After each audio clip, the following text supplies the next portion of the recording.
دوستوں، میں جاوید جمال الدین ممبئی کے لیلاوتی اسپتال سے آپ کو یہ اطلاع دے رہا ہوں کہ مشہور فلم اداکار اور ہندی فلموں کے شہنشاہ جذبات کہے جانے والے 95 سالہ دلیپ کمار کو آج نمونیا کا شکار ہونے کے بعد لیلاوتی اسپتال میں داخل کیا گیا ہے۔ ان کے خاندان کے قریبی دوست فیصل فاروقی نے اس کی اطلاع دی۔ انہوں نے ایک ٹویٹ کے ذریعے کہا ہے کہ دلیپ صاحب کو سینے میں بلغم جمع ہونے کی وجہ سے سخت دشواری پیش آ رہی ہے اور دعا کی اپیل کی گئی ہے۔ فیصل فاروقی کے ٹویٹ کے مطابق صاحب کو ممبئی کے لیلاوتی اسپتال میں علاج کی غرض سے داخل کیا گیا ہے۔ سینے میں بلغم جمع ہونے سے کافی دشواری پیش آ رہی ہے، اس لیے ان کی بہتر صحت کے لیے دعا کی جائے۔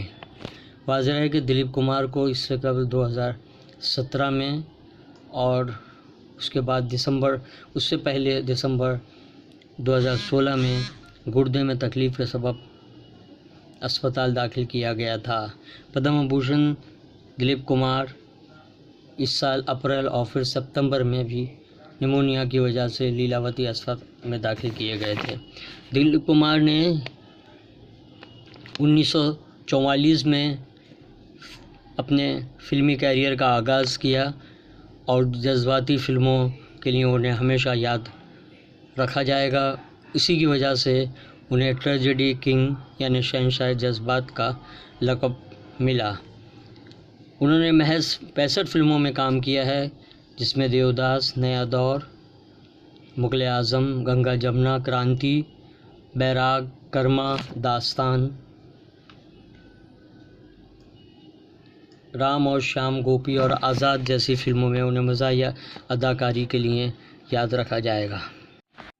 واضح رہے کہ دلیپ کمار کی فلمی کیریئر کے 3 دور تھے: 44 سے 65، پھر 65 سے 75۔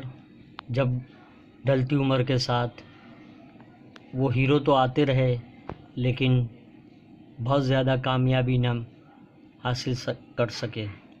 اس کے بعد کا دور 1980 کے بعد شروع ہوا، جب فلم کرانتی اور شکتی میں انہوں نے ایک باپ اور کے حیثیت سے کریکٹر رول کی شروعات کی، اور فلم شکتی میں امیتابھ بچن کے مقابل انہیں بہترین اداکاری کے لیے فلم فیئر ایوارڈ سے نوازا۔ انہوں نے محض 65 فلموں میں کام کیا۔ فلم قلعہ ان کی آخری فلم ریکھا کے ساتھ تھی۔